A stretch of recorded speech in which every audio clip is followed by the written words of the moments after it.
మంచిర్యాల జిల్లా బెల్లంపల్లి పట్టణ కేంద్రంలో భారత నాస్తిక సమాజం కేంద్ర కమిటీ సభ్యులు చార్వాక టీవీ 999 తో మాట్లాడుతూ ఉమ్మడి ఆదిలాబాద్ జిల్లా వ్యాప్తంగా దొంగ బాబాలు అమాయక ప్రజలను భయభ్రాంతులకు గురిచేస్తూ వారిని మానసికంగా ఆర్థికంగా నష్టం చేస్తున్నారన్నారు. వేలకు వేలు దోచుకుంటున్నారని అధికారులు పోలీసులు ఇలాంటి బాబాలను గుర్తించి చర్యలు తీసుకోవాలన్నారు.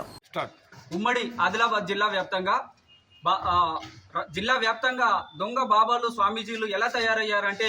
శనివారం వచ్చిందంటే చాలు, ఆదివారం వచ్చిందంటే చాలు అమాయక ప్రజలు, గిరిజన ప్రజలు లేదా మైదాన ప్రాంతంలో ఉన్నటువంటి పేద ప్రజలు వాళ్ళ దగ్గరికి వెళ్తే వాళ్ళను రకరకాల సమస్యలను గురి చేస్తూ రకరకాల సమస్యల పేరుతో వాళ్ళను భయాభ్రాంతులకు గురి చేసి మీరు నల్లకోడిని తీసుకురండి, మీకు ఆ పూజ చేస్తాం ఈ పూజ చేస్తామని, లేదా మీ హస్త సాముద్రికం మీ రాతలు మంచిగా లేవు, మీ చేతలు మంచిగా లేవు అని చెప్పేసి అని రకరకాల మాయమాటలు చెప్పి వేలాది రూపాయలు అమాయక ప్రజల దగ్గర నుండి వేలాది రూపాయలను గుంజుతూ రకరకాల చిత్రహింసలకు గురి చేస్తూ ఉన్నారు. మేము భారత నాస్తిక సమాజం నుంచి ఏమని డిమాండ్ చేస్తూ ఉన్నామంటే,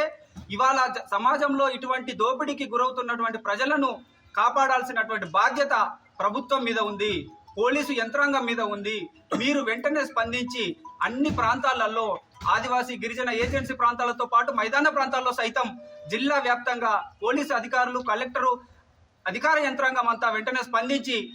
ప్రతి పల్లెన వాడవాడన మూఢనమ్మకాల నిర్మూలన సభలు మాలాంటి బాణాస లాంటి నాస్తిక సంఘం లాంటి హేతువాద సంఘాలతో కలిపి మీరు మూఢనమ్మకాల నిర్మూలన సభలు నిర్వహించి ప్రజల్లో శాస్త్రీయ దృక్పథాన్ని ప్రశ్నించే తత్వాన్ని ఈ సందర్భంగా పెంపొందించాల్సినటువంటి బాధ్యత ప్రభుత్వాల మీద ఉందని చెప్పి మేము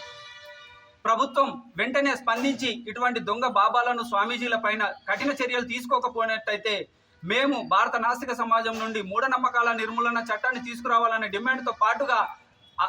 అన్ని వర్గాల ప్రజలను ప్రశ్నించే తత్వాన్ని కోరుకున్న అన్ని సంఘాలతో కలిపి మేము ప్రభుత్వం మీద ఒత్తిడి తీసుకురావడానికి అవసరమైతే భవిష్యత్తులో కలెక్టరేట్ల ముట్టడికి అయినా సరే, అసెంబ్లీ ముట్టడికైనా సరే పిలుపునిస్తామని చెప్పేసి